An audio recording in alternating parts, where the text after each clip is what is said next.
আসসালামু আলাইকুম ও রহমতুল্লাহ ওয়া বারাকাতুহু। রমাজান মোবারক। আজকে আল্লাহর রহমতে আমাদের প্রথম রোজা শুরু হলো এবং আলহামদুলিল্লাহ আলামিন প্রথম রোজার দিন সেহরি খেয়ে বেশ কিছুটা আগেই মসজিদে গেলাম আজকে। প্রথম সবার আগে আলহামদুলিল্লাহ। আমার খুব ভালো লাগে সবার আগে মসজিদে যেতে। তো মসজিদে যাওয়ার কিছুক্ষণ পরে তারপরে আপনার নামাজের ওয়াক্ত হলো, আজানের ওয়াক্ত হলো। আমি তখন আজান দিলাম এবং তারপরে তার বেশ কিছু পরে কিছু লোকজন আসা শুরু করলো আস্তে, আস্তে। এবং আজকে মোটামুটি অন্যান্য দিনের চাইতে অনেক বেশি মুসল্লি হইল ফজরের নামাজে। আলহামদুলিল্লাহ রাব্বিল আলামিন। তো ভালো লাগতেছে যে রোজার মাসটা আল্লাহ সুবহানাহু ওয়া তাআলা ভাগ্যে রাখছেন। আজকে এটলিস্ট রোজার মাসে এসে পড়লাম। রোজা রাখতেছি এবং মসজিদে গিয়ে রোজার নামাজগুলি পড়ার একটা নিয়ত করেছি ৫ ওয়াক্তই। দেখি আল্লাহ সুবহানাহু ওয়া তাআলা কতটুকু হেদায়েত এবং বরকতের মধ্যে রাখেন। আপনারা যারা বাংলাদেশে হয়তো আজকে আপনারা সেহরি খেয়ে রোজা রাখবেন। একটু আগে কথা বলতেছিলাম জাপানে আমার সিস্টার ইন লর সাথে ওখানে। তো ওরাও আজকে সেহরি খাবে রাত্রে আর কি। হ্যাঁ, ওরা অল্পের জন্য আর কি মিস করেছে, কারণ ওরা তো সূর্যোদয়ের দেশ, তো সবার আগে সূর্য ওখানে ওঠে, চাঁদও ওখানে ওঠে, কিন্তু ওই মিস হয়ে গেছে। ওনাদের ওখান থেকে ঘুরে তারপরে চাঁদ ওঠা শুরু হয়েছে আর কি। তো এটা আল্লাহর সৃষ্টি, আল্লাহ যেখানে যেভাবে করে টাইম চাঁদের সাথে সূর্যের সাথে ঘুরে এক এক জায়গায় এক একভাবে আর কি। তো রোজার মাসটা নিয়ে আমি কী বলবো জানি না, আমার খুবই জ্ঞান বুদ্ধি সীমিত। রোজার মাস হলো কোরআনের মাস, রোজার মাস হলো সংযমের মাস, রোজার মাসটা হলো ভালোবাসার মাস, রোজার মাসটা আপনার দানের মাস, জাকাতের মাস, যত রকম সাদাকা করতে পারেন রোজার মাসে। এবং এটা করলে কি রোজার মাসে অন্য সময় আপনি একটা ভালো কাজ করলেন, ঠিক আছে, আপনার আছে না, যেমন এভাবে বুঝাইতে পারি আমি যে ওভার টাইম পান আপনারা, তাই না? সানডেতে কাজ করলে এখানে ওভার টাইম দেওয়া হয়। বাংলাদেশের গার্মেন্টসের ধরেন হয়তো 40 ঘন্টার উপরে বেশি কাজ করলে ওভার টাইম দেওয়া হয়। ওভার টাইমটা 1.5 টাইম দেওয়া হয়। এরকম এই রমজান মাসে যেটা আমরা করি রেগুলার কাজে ওভার টাইম না, আমরা ধরেন অন্য সময় যে একটা কাজ করলে যেরকম স্বভাব পাবো, রোজার মাসে এটা 700 গুণ সওয়াব আল্লাহ পাক দিতে পারেন। 700 গুণ, মানে এটা বিভিন্ন হাদিস দ্বারা প্রমাণিত। 700 গুণ সওয়াব আল্লাহ পাক দিতে পারেন। তো আমরা আরও বেশি নেকির আশায়, আরও বেশি রিওয়ার্ডের আশায় আমরা রোজার মাসে বেশি বেশি করে ইবাদত করব। আর যে জিনিসটা বেশি জরুরি জানা দরকার আমাদের, সেটা হলো রোজার মাসে কিন্তু যুদ্ধ বিগ্রহ নিষেধ। রোজার মাসে কখনো যুদ্ধ হইতো না। এবং আপনারা দেখবেন কোরআনে উল্লেখ আসছে এবং হাদিসে উল্লেখ আসছে, রোজা রমজান মাস একটা সম্মানিত মাস। এই মাসে যুদ্ধ বিগ্রহ রক্তপাত এগুলো নিষিদ্ধ। তো বাংলাদেশে তো ধরুন একটা নির্বাচন হয়ে গেল, নির্বাচনের পরে আলহামদুলিল্লাহ একটা নতুন সরকারও গঠিত হয়ে গেল। তো এটা নিয়ে অনেকের অনেক খুশি থাকবে, অনেকের অনেক দুঃখ থাকবে। হ্যাঁ, এটাই নিয়ম। নিয়মটা হলো কি, আমরা সবাই তো সব কিছু একসাথে পাইতে পারি না। আমি একটা কিছু পাইতে গেলে আরেকটা জিনিস মানে কাউকে না কাউকে এটা না পাইতে হবে আর কি। হ্যাঁ, কারণ ধরুন পোস্ট তো একটা, কেউ সবাই ফার্স্ট হইতে পারে না ক্লাসে। ফার্স্ট হয় মানে একজনই, হ্যাঁ, তাই না? তো এরকম সংসদ তো মাত্র ৩০০টা সিট, তারপরে আরও পরে আরও ১০০টা হবে। সবাই তো আর বাংলাদেশে তো ১৮ কোটি লোক, সবাই যদি আমরা এমপি হইতে চাই, সংসদ সদস্য হইতে চাই, তাহলে তো হবে না। বা সব দলে যদি বিজয়ী হইতে চায় হবে না। সরকার দল হবে, বিরোধী দল হবে, সমালোচক হবে, অনেকে এরকম আর কি। তো রমজান মাসে যেটা, সেটা হলো এখানে কোনো আন্দোলন বা এরকম কিছু করা উচিত হবে না, যেটা দিয়ে ধরেন সাধারণ জীবন যেমন মানুষের অসুবিধা হয়, আর অনেক ধরেন সহিংসতা হয়, বা বিশেষ করে আপনার সোজা কথা বাংলায় বলি, এটা রোজার মাস হলো ক্ষমার মাস। আমরা আল্লাহর কাছে আমরা ক্ষমা চাইব আমাদের জীবনের বিভিন্ন ধরনের যেগুলি আমরা পাপ করেছি জানা অজানা, এগুলির জন্য আল্লাহর কাছে আমরা ক্ষমা প্রার্থনা করবো। আল্লাহ সর্বোত্তম ক্ষমাকারী, উনি ক্ষমা করতে পছন্দ করেন, যার জন্য আমরা ওনার কাছে ক্ষমা চাইব। তখন আমি ওনার আল্লাহ সুবহানাহু ওয়া তাআলার কাছে আমার পাপের, আমার ভুল ত্রুটির ক্ষমা চাইতেছি। কিন্তু আমি যদি অ্যাট দ্য সেম টাইম আমি অন্যদের সাথে ভুল ত্রুটি করতে থাকি, বা ওদের ভুল ত্রুটির কোনো অন্যদের ভুল ত্রুটির ক্ষমা না করি, তাহলে তো আমার এই চাওয়াটা সঠিক হবে না, এটা মুনাফিকি হয়ে যাবে। আমার অন্তরে একটা আমার মুখে একটা। তো আমি জানি না আমার এই বক্তব্য ধরেন রাজনৈতিক কারা কারা শুনবেন, কিন্তু আপনারা রোজার মাসটা সংযমের মধ্যে থাকেন এবং সরকারকে কাজ করতে দেন, তারা যাতে জনগণের পাশে এই রমজান মাসে থাকতে পারে। দ্রব্যমূল্যের দ্রব্যমূল্যের দাম স্থিতিশীল রেখা, তারপরে যাতায়াত চলাফেরা এগুলি সব কিছু ঠিকঠাক করতে পারেন কিছুটা। এর জন্য আপনি তাদেরকে সহযোগিতা করেন, এটি বেটার হবে আর কি। হ্যাঁ, বিরোধী দলকে আমি তাই বলবো।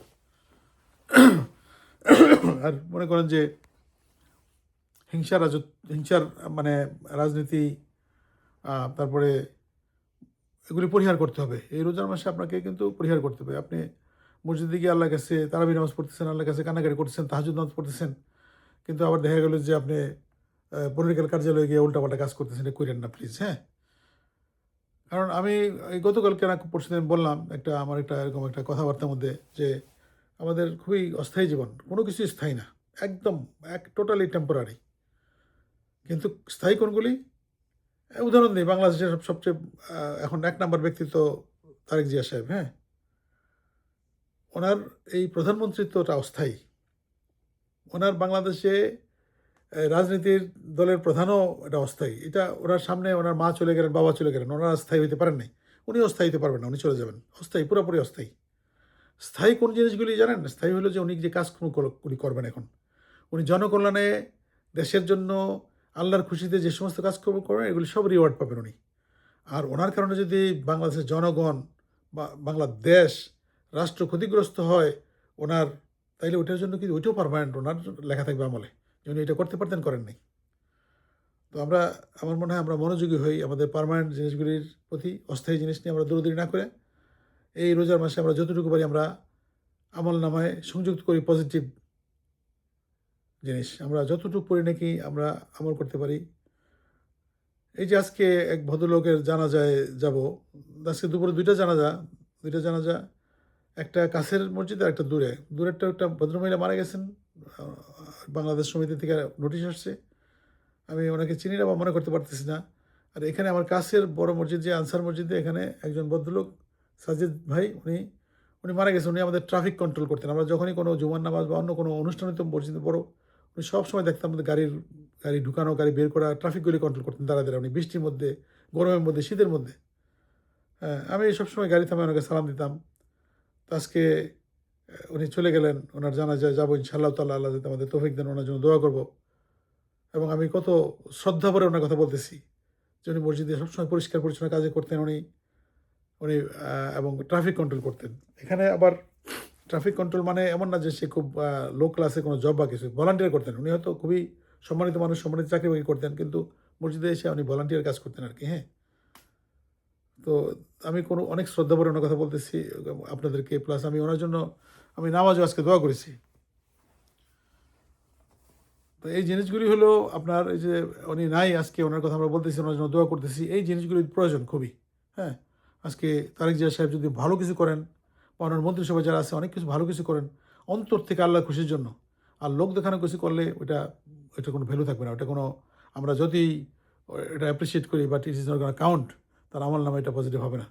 হৃদয় দিয়ে করতে হবে, আল্লাহর খুশির জন্য করতে হবে, মানুষের জন্য, মানবতার জন্য করতে হবে। তো মোদ্দা কথা হলো যে এই রমজান মাসে আপনারা চেষ্টা করবেন কোনো ধরনের মনোমালিন্য, ঝগড়া বিবাদে না যাওয়ার জন্য। পলিটিক্যালি, সমাজের মধ্যে, দোকানে গিয়া, তারপরে আছে না, দোকানে একটা জিনিস কিনতে গিয়া দোকানদারের সাথে লেগে গেলাম বা রিক্সাওয়ালার সাথে লেগে গেলাম, ঝগড়া করলাম।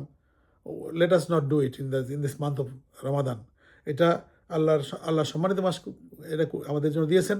আমরা এটার সম্মানটা রক্ষা করি, তাইলে আল্লাহ খুশি হবেন। একটা রিক্সাওয়ালার সাথে আপনি যেতেছেন, সেও কিন্তু হয়তো রোজা রাখছে, ক্ষুধার্ত, আপনার ইফতারের টাইম তাড়াহুড়া করতেছেন তারে। হ্যাঁ, তাড়াতাড়ি চালাও, বকা দিলেন, একটু জোরে চালাও বা কিছু একটা, ওরকম না করে বরঞ্চ তারা বলেন যে চালাও, তুমি রোজা রাখছো, আপনার বাসায় গিয়ে তার একটু ইফতারি দিলেন। হ্যাঁ, কত সুন্দর কাজ। অথচ আপনার জন্য কিছুই না, আপনার বাসায় এরকম খাবার অনেক নষ্ট হয়, বাড়তি থাকে। তো ওই ভদ্রলোক রিক্সাওয়ালা ভাইজানকে আপনি যদি ঠান্ডা একটু পানি দিলেন, এক বোতল পানি দিলেন, একটু ছোলা বুট মুড়ি কিছু একটা দিলেন যে তুমি ইফতারের সময় হলে ভাই খাইয়া নিও একটু। হ্যাঁ, এটা আর কি। তো এটা কিন্তু আপনি তাকে ফেভার করতেছেন, আপনি নিজেকে ফেভার করতেছেন। কারণ আপনি আল্লাহর কাছে ভালো নেকি পাওয়ার জন্য করতেছেন। কাজেই ও ভিখারি না, ভিখারি আপনি। তো এরকমই আর কি। এই যেমন হযরত ওমর যখন দান করতেন, উনি দান করতেন এইভাবে এইভাবে মানে দান করতেন যে দয়া করে আমার কাছ থেকে তুমি দানটা গ্রহণ করে আমাকে করো। ও আচ্ছা, এটা দেখতেছেন, এটা রিমোট, এটা টিপ দিলে ক্যামেরা চালু হয়, টিপ দিলে ক্যামেরা বন্ধ হয়। তো ওইরকমই আর কি, যে আপনি যখন দান করবেন আপনি বিনীতভাবে দান করবেন, যেমন একদম মানে আপনি ভিখারি এইভাবে দান করবেন যে ভাই দয়া করে কি এটা গ্রহণ করে আমাকে করবেন, এরকম আর কি। আপনি কখনো কেউ দান চাইলে যদি তাকে দান দিতে না পারেন, আপনার পকেটে টাকা নেই, কিছু নেই, হ্যাঁ আমরা বুঝতাম না এটা, এখন বড় বুড়া হয়ে বুঝতেছি যে আপনি বলবেন যে ভাই আল্লাহর রাস্তে আমাকে ক্ষমা করবেন, আমার কাছে নাই, আমি থাকলে দিতাম, এরকম আর কি। তার কাছে ক্ষমা চেয়ে নিতে হবে। ওনাকে আল্লাহ আপনার কাছে পাঠিয়েছে, উনি এসে আপনার কাছে দান চাইতেছেন, কিছু একটা ভিক্ষা চাইতেছেন, দান চাইতেছেন, জাকাত চাইতেছেন, সাদাকা, ওনাকে আল্লাহ তালা পাঠিয়েছে। আজকে আল্লাহ তালা ইচ্ছা করলে আপনাকে ওই জায়গায় পাঠাতে পারতো, উনি ভিখারি, আপনাকে ওই ভিখারি জায়গায় দিতে পারতো, আপনি ওই ভিখারির কাছ থেকে দান চাইতে পারতেন আর কি। তো এরকম চিন্তা করতে হবে, আমাদের চিন্তার মধ্যে পরিচ্ছন্ন থাকতে হবে, সৌন্দর্য থাকতে হবে, এবং রোজার মাসে একটা মিনিট নষ্ট করেন না কখনো। হ্যাঁ, আমি চেষ্টা করতেছি যে আমি কথা বলতেছি, এটার উদ্দেশ্য হলো যে আমি আল্লাহর কাছ থেকে কোনো ভালো কিছু পাই, এছাড়া অন্য কোনো উদ্দেশ্য নেই। হ্যাঁ, তো যাই হোক, মোদ্দা কথা, আমরা চেষ্টা করব, যেমন আমাকে আমাদের শেখ মসজিদের যে বড় ইমাম আমাকে মসজিদে বলতেছিল যে তুমি কোরআনটা শুরু করো, ব্রাদার মোস্তফা তুমি কোরআনটা শুরু করো, একদম আলিফ লাম মিন জালিকা থেকে, হ্যাঁ শুরু করো কোরআনটা, আজকে প্রথম দিন। তো আমি বললাম যে ওই ভদ্রলোক ইমাম সাহেবকে, উনি আমাদের মুরব্বী, খুবই আমাকে স্নেহ করেন, আমার সাথে বড়, উনি 10-12 বছরের, খুবই ভালো মানুষ, খুবই ভালো মানুষ, অত্যন্ত দানশীল, অত্যন্ত জ্ঞানী, এবং ওনাদের বাসায় ওনারা কোরআন নিয়ে যত কথা বলে অন্য কিছু নিয়ে এত কথা বলে না ওনারা। ওনার ছেলেগুলিও কোরআনে হাফেজ, খুব সুন্দর তেলাওয়াত করে, এবং অত্যন্ত শিক্ষিত, অনেক কিছু চাকরি করেন, ব্যবসা করেন, অনেক দেয়ার লাগে কেন। ওনারা মসজিদে দান করতে গেলে $25,000 দেয় একবারে, মানে বাংলাদেশে 30 লাখ টাকা মতো একবারে দিয়ে দেন, এরকম আর কি। হ্যাঁ, তো যাই হোক, উনি আমাকে বললেন যে ব্রাদার মোস্তফা তুমি কোরআনটা শুরু করো, আজকে থেকে সূরা বাকারা থেকে শুরু করো, বিসমিল্লাহির রহমানির রহিম। তো আমি ওনাকে বললাম, খুব খুশি মনে বললাম, আমি বলতে পারলাম, কারণ আমি বললাম যে হ্যাঁ আমি আলহামদুলিল্লাহ বললাম শুরু করেছি ফজর নামাজ থেকে, আমি 40 আয়াত পড়েছি, আমি পাশে গিয়ে আবার পড়বো। তো দেখেন মানে ব্যাপারটা কি, ওনার তো দরকার নেই কোনো আমি কী পড়লাম না পড়লাম পড়ার জন্য, কিন্তু উনি বলছেন আল্লাহর খুশির জন্য, উনি একটা সব কমাইতে চান, এই জন্য উনি আমাকে বলছেন, এবং আমি উত্তর দিতে পারলাম, কারণ আমি তো সকালবেলা পড়লাম একটু। তো এটি আর কি, কোরআন পড়তে হবে, এবং কোরআন পড়তে গিয়ে আজকে আমি কোরআন পড়তে গিয়ে কয়েকটা এত মধ্যে আগেও পড়েছি অনেকবার, কিন্তু আবার মনে হলো যে আরে এটা যে নিউ রিমাইন্ডার ফর মি, কত সুন্দর কথা আল্লাহ পাক বলতেছেন, এবং আমার সংসারের সাথে, আমার সমাজের সাথে, আমার রাষ্ট্রের সাথে যাইতেছে, পৃথিবীর সাথে যাইতেছে, কত সুন্দর কথাগুলি, এগুলি তো কোনো চেঞ্জ করার কিছু নাই, নোবডি ক্যান চেঞ্জ ইট।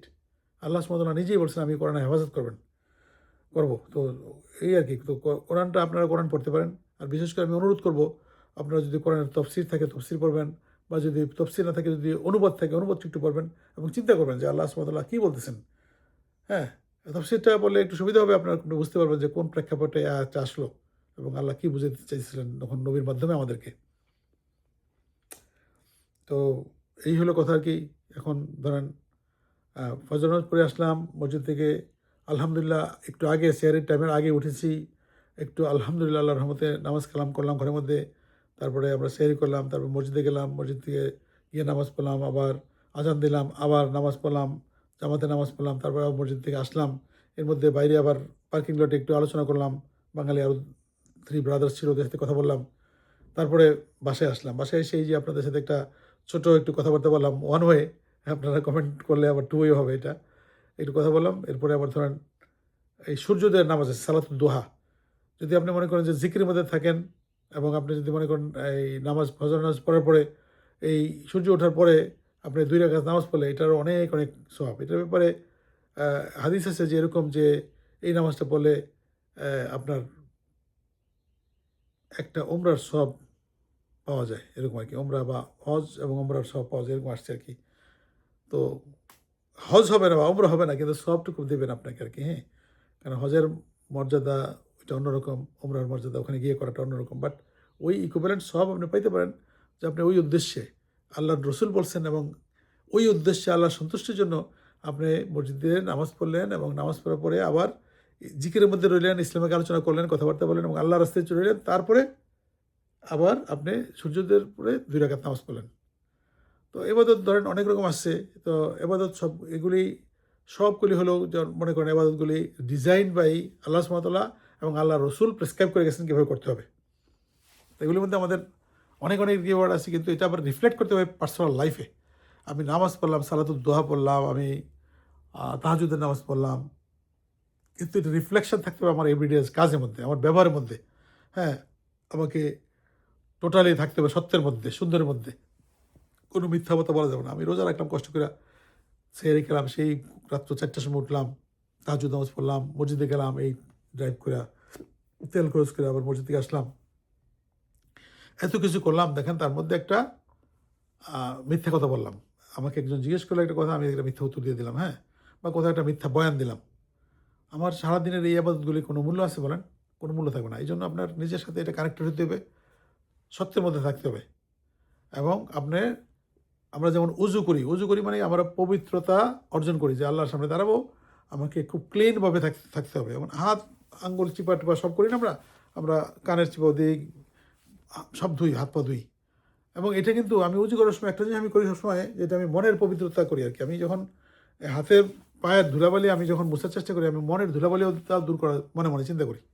এবং এই সম্বন্ধে আমি শুনেছিলাম যে যখন আজান দিতে দেওয়া হয়তো মদিনাতে, তখন হজরত আলী যখন উজু করতেন, ওনার মানে একদম মানে চেহারা অন্যরকম হয়ে যেত। মানে উজু থেকেই উনি আবাদতের জন্য প্রস্তুত।